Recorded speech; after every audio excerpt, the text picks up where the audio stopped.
This is the Earth Science Classroom. Welcome back to the channel. This video is on seismology and earthquakes, and in particular looking at the vocab and terms that are associated with this unit of study. So starting at the beginning, earthquakes obviously cause damage and destruction and shaking all over the world in certain areas more than others, and to kind of backtrack to the origins of where earthquakes form and come from would be plate tectonics, crustal deformation, and the existence of convection currents within the asthenosphere and the upper mantle through difference in heat to cause mantle plumes and the convection of magma and mantle rock to create force and stress applied onto the crust in terms of plate boundaries, in terms of active and passive margins, mid-ocean ridges, subduction zones, trenches, and looking at the movement on the crust, on both the ocean crust and continental crust, in all types of boundaries, both transform boundaries, convergent, divergent boundaries, and looking at how the crust has this energy pushed and created into it to initially have the energy to be released in what we call an earthquake. So because of the convection currents, you have stress that's added into the rocks, into the crust, into the rock layers, and stress is defined as the force applied to an area. Now there's different types of stress. You have tensional, compressional, confining, and shear. Now 3 out of the 4 really are involved with earthquakes, which are tensional, compressional, and shear, and confined is just the lithostatic pressure within the mantle based on depth and the amount of mass and overburden above it. So the stress can turn into strain. Strain is the effect of stress on the rock in terms of deformation, in terms of bending or breaking, and deformation is different layers or different variations, starting at elastic deformation, which is bend and then come back, ductile, which is to bend permanently, and brittle, which is to break, and this is called a fracture. Or if there's no movement, there's a joint. If there's movement, which is earthquakes, it's called a fracture on either side, and the line of fracture is called the rupture.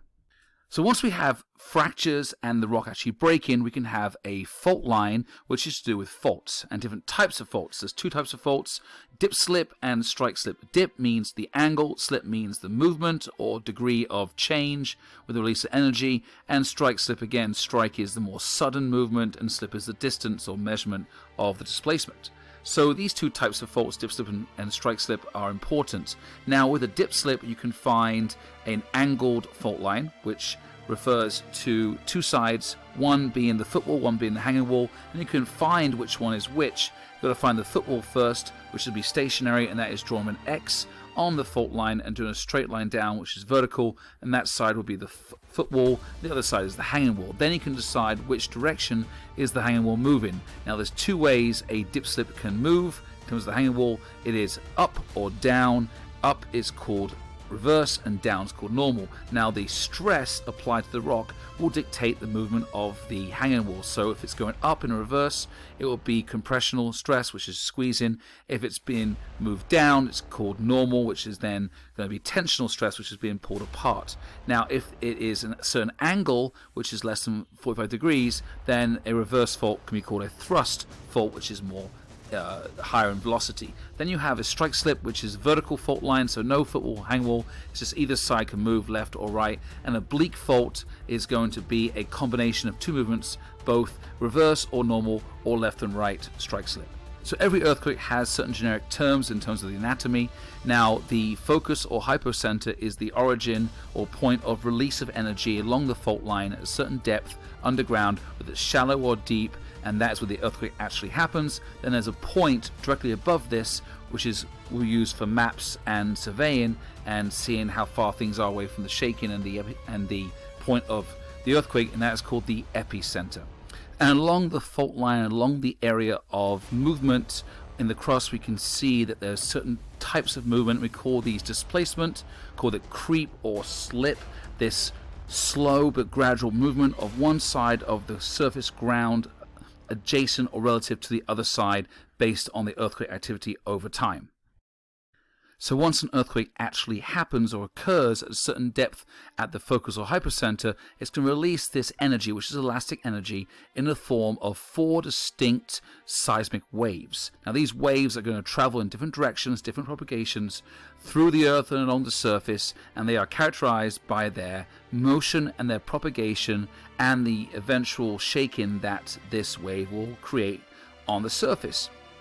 And the theory that governs this is called the elastic rebound theory of how the ground actually is going to move according to the energy and the build-up and the rebound effect.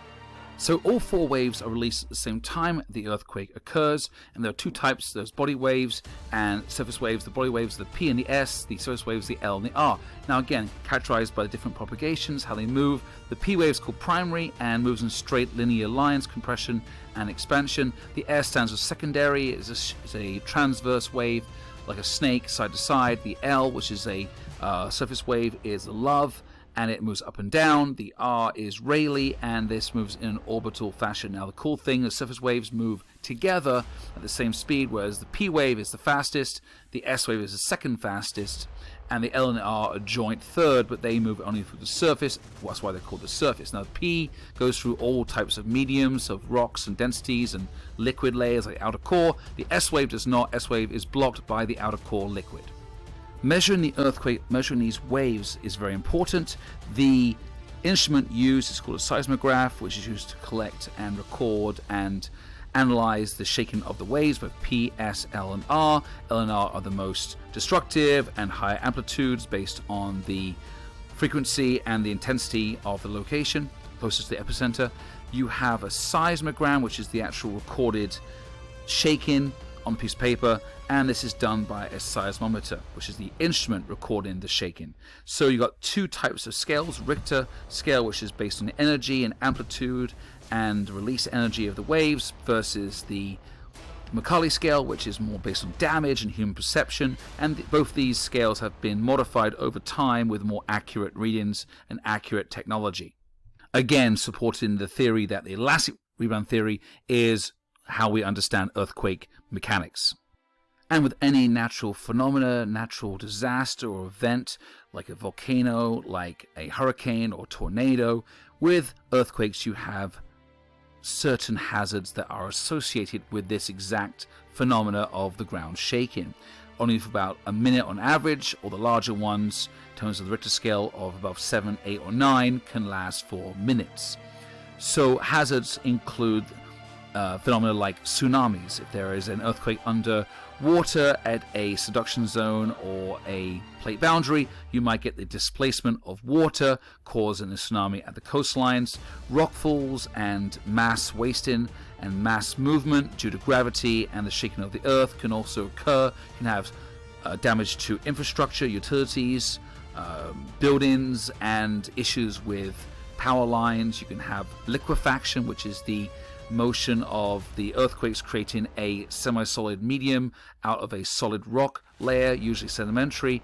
And you can also have subsidence, which is the ground actually dipping down into a small basin or depression because of the shaking, creating pores and spaces within the ground, within the mineral particles and the rock particles, causing the ground to lower suddenly in an area.